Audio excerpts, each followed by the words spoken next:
بلغ مقاصدنا واغفر لنا ما مضى يا واسع الكرم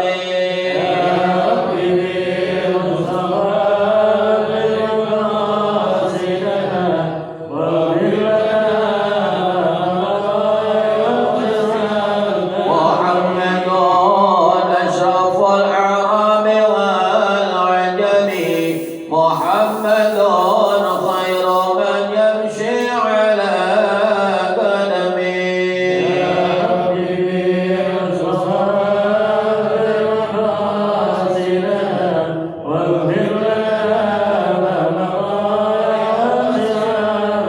محمد باسط المعروف جامعه محمد صاحب الإحسان والكرم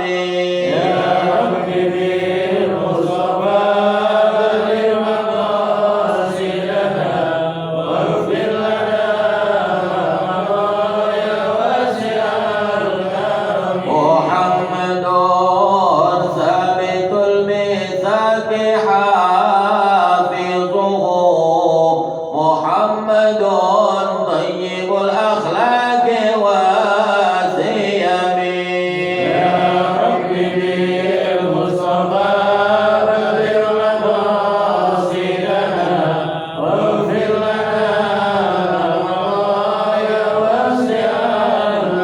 محمد رويت بالنور زينته محمد لم يزل نور من القدم محمد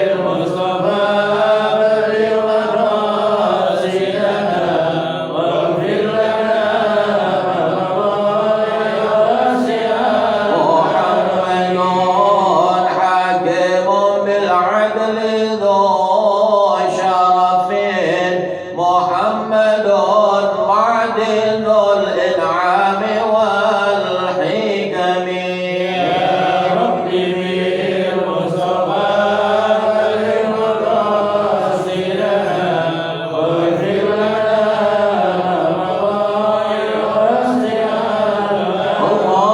اللهم صل وسلم وبارك الفاتح لما أغلق والخاتم لما سبق الناصر الحق بالحق والهادي إلى صراطك المستقيم وعلى آله وصحبه حق قدره ومقداره العظيم.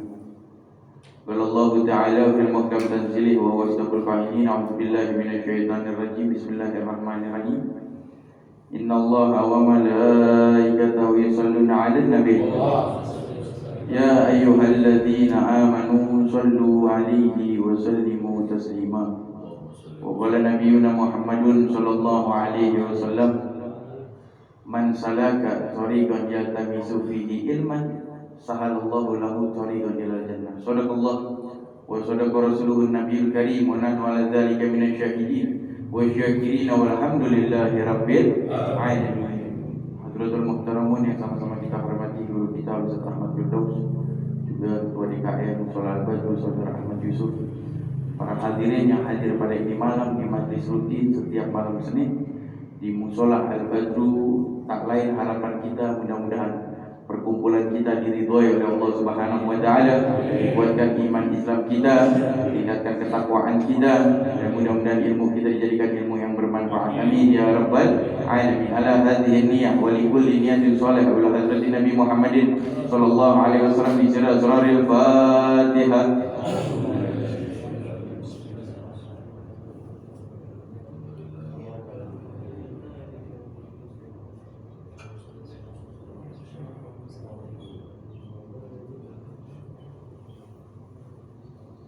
Alhamdulillah, puji syukur kita kehadirat Allah Subhanahu wa taala yang khususnya pada ini malam kita berjumpa kembali di majlis yang insyaallah barokah hadiyatan min nawazilah wa rahmatan nazilah.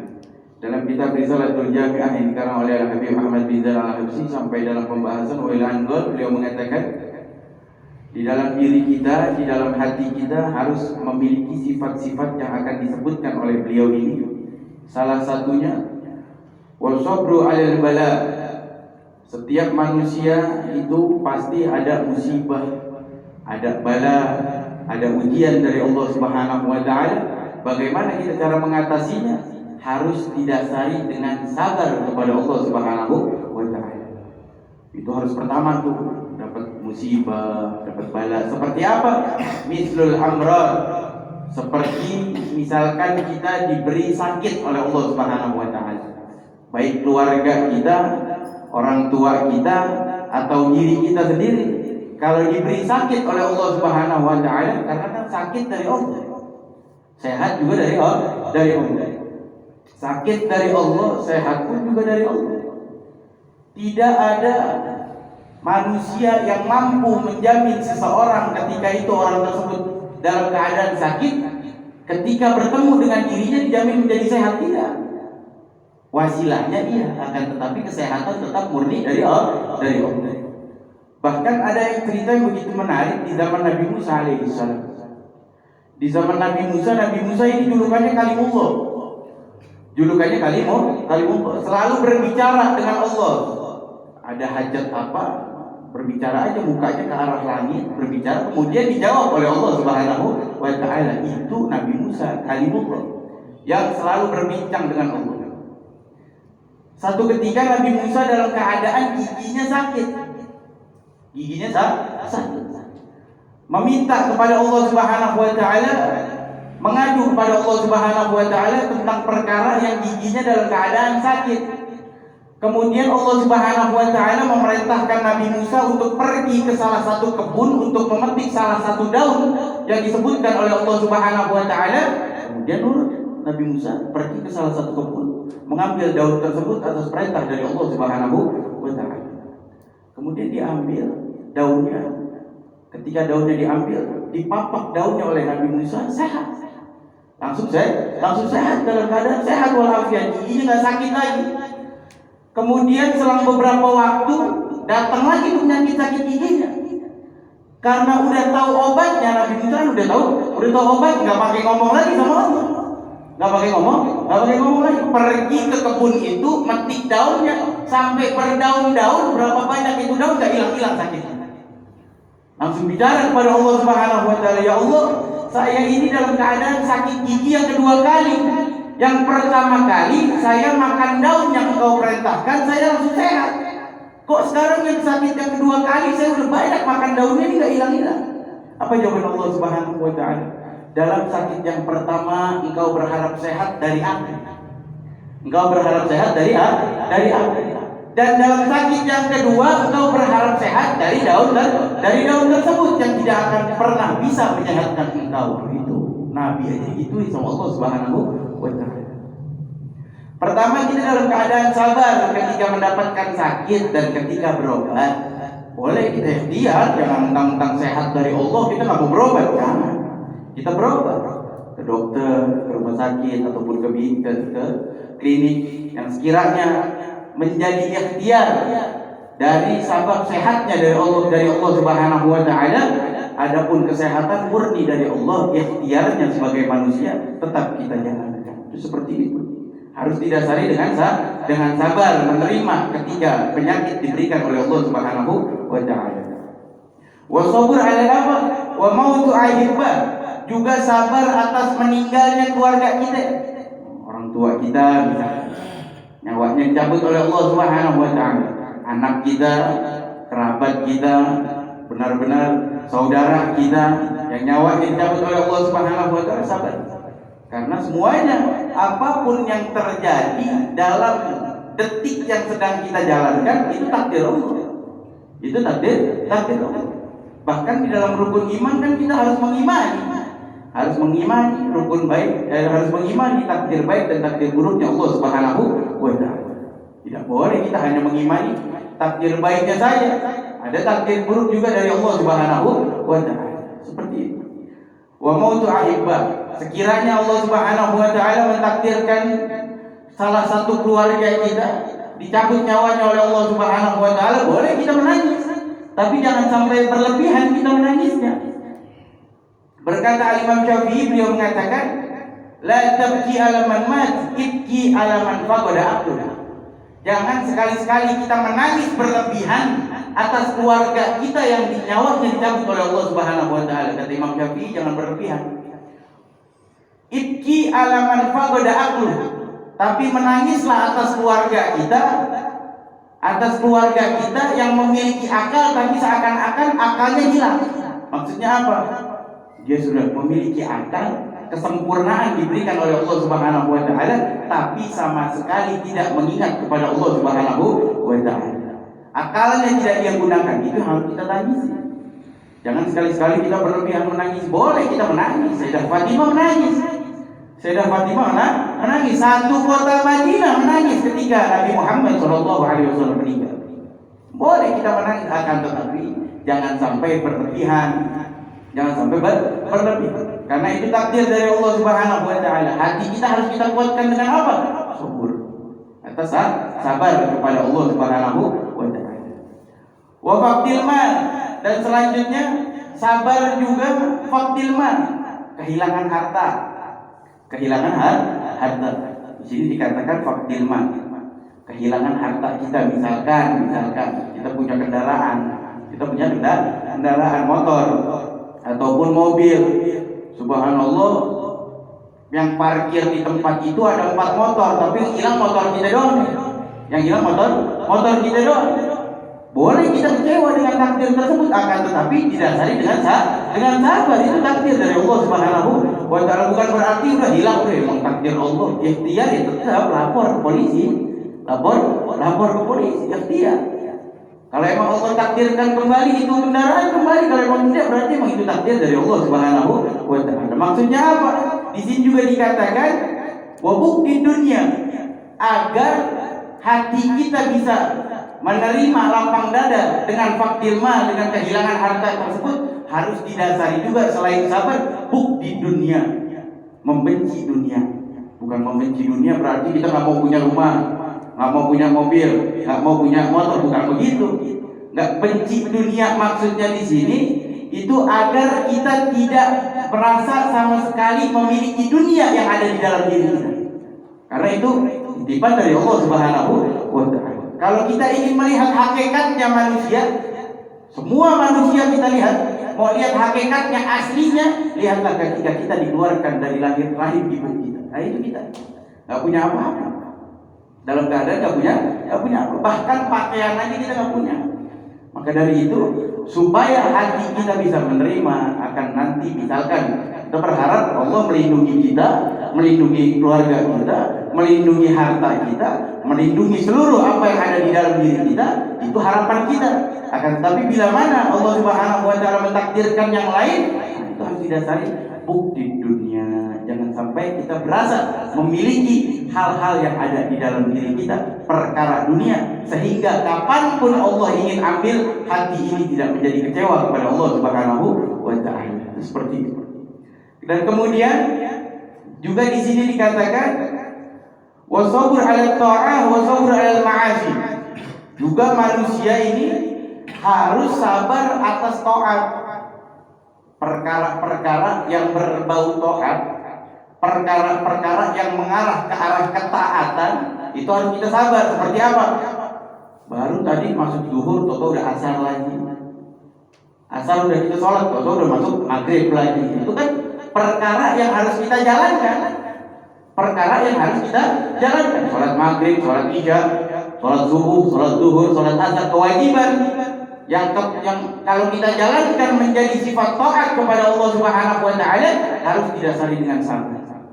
Baru kalau mau udah sabar, pasti dia ikhlas kepada Allah Subhanahu wa taala. Jangan sampai ibadah kita kepada Allah Subhanahu wa taala itu tidak didasari dengan sifat sabar. Kalau tidak didasari dengan sifat sabar, sholatnya gerabak gerubuk. Untung-untung dia sholat di musola, sholat di masjid, ikut imam. Coba kalau sholat sendiri, mungkin kalau sholat sendiri dia bisa gerabak gerubuk, bisa cepat-cepat. Kenapa? Tidak didasari dengan sabar dan ikhlas kepada Allah Subhanahu wa taala. Dan kemudian wasabur 'alal ma'asi. Juga manusia harus sabar atas maksiat yang Allah takdirkan di dalam dunia ini. Sabar, oh iya kita harus sabar deh, udah biarin kita emang golongan orang maksiat, sabar aja, bukan begitu. Bukan begitu. Kalau memang sekiranya Allah Subhanahu wa taala menampakkan maksiat ada di depan mata kita, ada di depan muka kita, maksiat tersebut ada di depan muka kita mampu mencegahnya. Kalau kita tidak mampu, sabar tahan diri kita untuk melawan hawa nafsu untuk tidak melakukan perkara tersebut. Itu sabarnya begitu. Perkara maksiat ini nggak ada yang nggak nikmat. Maksiat itu seluruhnya nikmat. Bahkan diuji, bahkan dijalankan oleh nafsu kita tuh puas kalau manusia sudah menjalankan maksiat kepada Allah Subhanahu wa taala. Di awal kitab ini kan udah dikatakan taat itu Allah yang menciptakan, maksiat juga Allah yang menciptakan. Karena Allah Subhanahu wa taala menciptakan akhirat itu, Allah Subhanahu wa taala mengekalkan akhirat itu ada dua tujuan, ada surga dan ada neraka. Ada surga dan ada neraka. Dan begitu juga di dunia. Allah Subhanahu wa taala menetapkan jalur surga dan Allah juga menetapkan jalur neraka. Seperti itu. Memang Allah semua yang menciptakan. Maka dari itu kita manusia dikasih akal. Manusia dikasih akal oleh Allah Subhanahu wa taala agar kita menggunakan sebaik-baiknya akal tersebut yang diberikan kesempurnaan untuk manusia atas hambanya Allah Subhanahu wa taala. Harus kita menggunakan sebaik-baiknya. Manusia itu sempurna. Manusia itu makhluk sempurna, paling sempurna yang diciptakan oleh Allah Subhanahu wa taala. Bahkan malaikat kalah sempurna. Malaikat kalah sempurna. Mengapa malaikat bisa dikatakan kalah sempurna dengan manusia? Allah Subhanahu wa taala menciptakan malaikat ini diberi akal oleh Allah Subhanahu wa taala tanpa diberi hawa nafsu. Dikasih kekurangan apa? Tidak diberikan hawa nafsu. Allah Subhanahu wa taala menciptakan binatang. Allah Subhanahu wa taala menciptakan binatang, memberikan kepada binatang tersebut hawa nafsu. Ada sifat nafsunya, akan tetapi tidak memiliki akal. Akan tetapi manusia, Allah Subhanahu wa taala menyempurnakan dengan apa? Dengan memberikan akal dan juga memberikan hawa nafsu. Akan tetapi kita jangan sampai kalah dengan hawa nafsu. Ketika Allah Subhanahu wa taala mentakdirkan ada salah satu hambanya, ibadahnya benar-benar banyak, bahkan mendapatkan derajat wali min auliyaillah, mendapatkan derajat yang tinggi di hadapan Allah Subhanahu wa taala, pahalanya manusia tersebut yang lebih banyak ibadahnya dibanding dunianya itu bisa lebih mulia dibanding malaikat. Kenapa? Karena manusia beribadah melawan hawa nafsu. Sedangkan malaikat beribadah tanpa melawan hawa nafsu. Sehingga kalau Allah perintahkan sujud, malaikat tersebut belum ada perintah untuk angkat kepala, malaikat tersebut tidak akan angkat kepala. Bahkan ada sampai sekarang Allah Subhanahu wa taala menciptakan beberapa malaikat yang sampai sekarang masih sujud. Dari Allah pertama kali menciptakan itu malaikat sampai sekarang masih sujud. Kapan ada perintah bangunnya? Ketika masuknya hari kiamat. Karena tidak ada perintah untuk membangunkan kepalanya. Begitulah ibadahnya para malaikat. Sangat mudah ibadahnya karena tidak melawan hawa nafsu. Tapi sebaliknya, manusia bisa hina sehina-hinanya, lebih hina dibanding binatang. Kenapa? Kalau dia tidak menggunakan akalnya dengan sebaik-baiknya gunaan agar kembali kepada Allah Subhanahu wa taala. Dia sudah diberikan akal, akan tetapi dia tidak mau mengenal Allah Subhanahu wa taala. Dia sudah diberikan akal oleh Allah Subhanahu wa taala, dia tidak, bahkan seakan-akan dia menjadi manusia yang tidak memiliki akal. Orang tersebut mendapatkan derajat lebih hina dibanding binatang. Kenapa? Binatang hanya memiliki hawa nafsu, diciptakan oleh Allah Subhanahu wa taala hanya mendapatkan hawa nafsu, akan tetapi manusia diberikan akal, akan tetapi perilakunya seperti binatang. Dan orang tersebut mendapatkan kedudukan lebih hina dibanding binatang. Nauzubillah min dzalik. Wa sabr 'ala ta'a wa sabr 'ala ma'asi wa thiqati bir rizq min Allah. Di dalam diri kita juga harus berkeyakinan, harus benar-benar percaya kalau rezeki yang datang kepada kita ataupun yang kita jemput itu murni dari Allah. Berapa banyak sekarang orang yang tahunya ini rezeki dari bosnya. Memang kita kita bekerja di salah satu perusahaan atau di salah satu PT ataupun dimanapun tempat kita bekerja, itu ikhtiar kita. Adapun rizki yang kita terima itu murni dari Allah Subhanahu wa Ta'ala. Itu harus kita yakinkan agar kita tidak mendapatkan kufur khofi. Kalau kita berkeyakinan di dalam diri kita, dalam kehidupan kita, kita mendapatkan rizki dari pekerjaan kita, itu murni dari bos kita, itu akan mendapatkan kufur khofi. Di dalam dirinya akan timbul kekufuran yang kecil. Kalau kekufuran yang kecil sudah ada di dalam dirinya, akan hadir kekufuran yang besar. Nauzubillahi min dzalik. Berarti dia sudah berkeyakinan kalau yang menghidupkan dia ini manusia. Yang menghidupkan dia manusia. Maka dari itu kita harus berkeyakinan seperti itu. Wastiqati birrizq min Allah. Harus berkeyakinan dan percaya kalau rezeki yang datang kepada diri kita itu murni dari Allah Subhanahu wa Ta'ala. Wa adawatin nafsi wa syaitan. Di dalam diri kita tadi sudah dikatakan ada hawa nafsunya. Harus kita melakukan perlawanan. Ada cerita yang begitu menarik dalam hadis Nabi Muhammad SAW terakhir. Nabi mengatakan, raja'na min jihadis sigar ila jihadil akbar. Ketika itu pulang dari peperangan, banyak sahabat yang tumpah darah, banyak sahabat yang syahid, banyak sahabat yang tumbang, bahkan mendapatkan kesyahidannya. Akan tetapi Nabi mengatakan, raja'na min jihadis sigar ila jihadil akbar. Kita pulang dari jihad yang kecil menuju jihad yang besar. Sahabat banyak yang tumpah darah, kemudian yang masih hidup bertanya, bahkan kaget, wa ma jihadil akbar ya Rasulullah? Apa jihad yang lebih besar daripada jihad ini ya Rasulullah? Kemudian Nabi mengatakan jihadun nafas, jihad melawan hawa nafsu. Itu di kehidupan kita, jangan sampai kita, diri kita, tubuh kita, organ tubuh kita seluruhnya jangan sampai dikendalikan oleh hawa nafsu. Bagaimana caranya dalam kehidupan kita mengontrol hawa nafsu kita agar hawa nafsu kita benar-benar mengikuti berada di raga kita sehingga mendapatkan keridhaan dari Allah dan keridhaan dari Nabi Muhammad SAW. Berapa banyak manusia yang hancur, berapa banyak manusia yang rusak, berapa banyak manusia yang tercebur dalam maksiat kepada Allah Subhanahu wa Ta'ala karena didasari hawa nafsu. Makanya Nabi mengatakan, raja'na min jihadis sigar ila jihadil akbar. Kita pulang dari jihad yang kecil, itu peperangan tumpah darah, semuanya menggunakan pedang. Akan tetapi Nabi mengatakan itu jihad yang kecil menuju jihad yang besar. Kemudian sahabat bertanya, apa jihad yang besar ya Rasulullah? Nabi mengatakan jihadun nafas, jihad melawan hawa nafsu.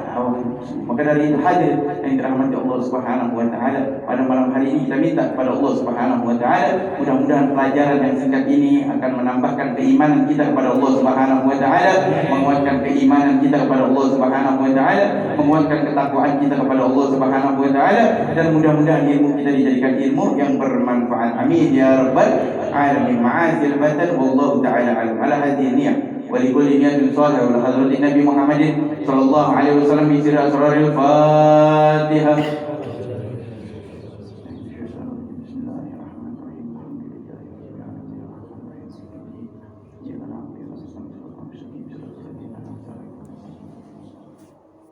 ولا رسول الله صلى الله عليه وسلم أفضل ما قلت أنا ونبينا من قبل لا إله إلا الله.